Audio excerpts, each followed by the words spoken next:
How often do you hire a realtor for either buying or selling needs? Probably not that often. And so it's not unexpected that you probably don't know what the best questions are to figure out who the right realtor is for you, whether it's a buying need or a listing need.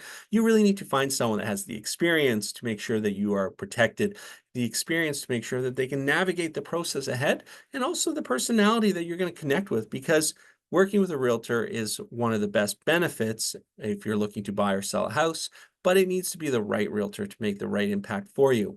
Hi, my name is Roland Kim from Metro Vancouver with the Move to Vancouver Canada team, and I'm helping clients from all over North America and beyond when they're moving to Vancouver. So if that's something I can help you with, please connect with me. Finding the right realtor really shouldn't be that complicated. And what we're going to do in the moments ahead, in the minutes ahead, is we're just going to talk about some of the questions and why they're important that can really help you navigate to find the right realtor that you need when you're moving to Vancouver. So, really simple information when you're creating a spreadsheet, when you're interviewing realtors, is to make sure that you just get the right information. Who are they, where they're from, and what's their contact info?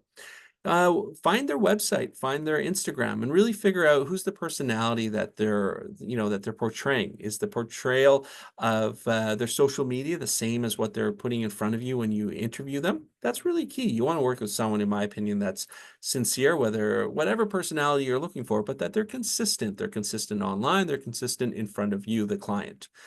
The questions are not that complicated. There's some very basic ones here that help you clarify the experience level and the local knowledge level. These are questions, if you answer and you compare realtor to realtor, you'll have a very clear understanding of what every realtor is offering and who the right one for you is. So how long have you been a licensed realtor? Quite simple. You may have an opinion of where you want to be as a client, who you want to work with in regards to levels of experience. How many homes have you sold realtor in that area that you are looking for in the past year, in the past 2 years? If you're selling a property, really important to know with a listing agent, what's your average list to sales price ratio? What's your average days on market? And are you familiar with that exact building, with that floor plan, with the neighborhood, with the school catchment, depending on what you're selling if you're a seller? Very clear, concise questions that will help you be able to compare apples to apples or realtors to realtors.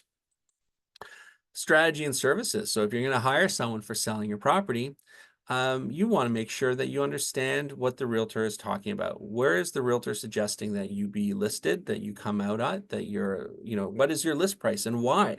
And where will we get sold? What is the end result?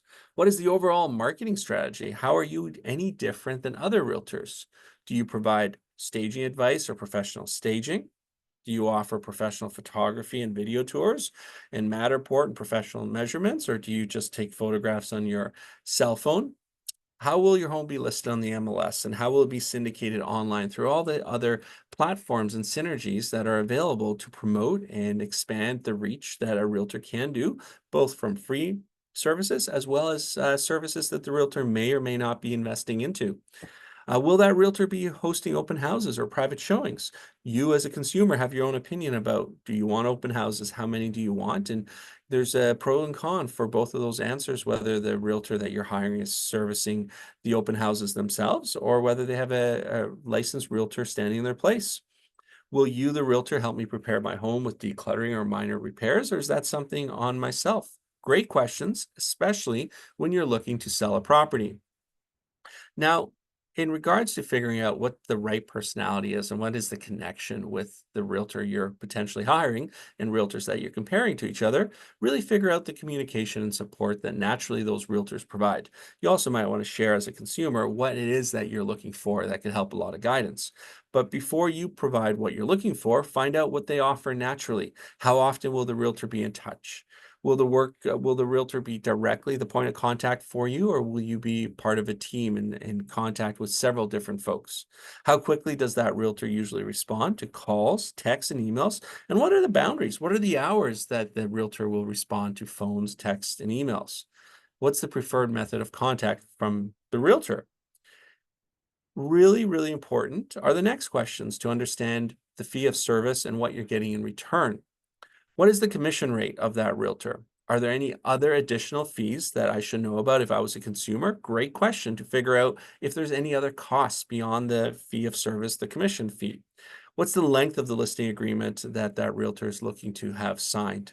And what happens if it just doesn't work out and you, the consumer, want to cancel the contract early?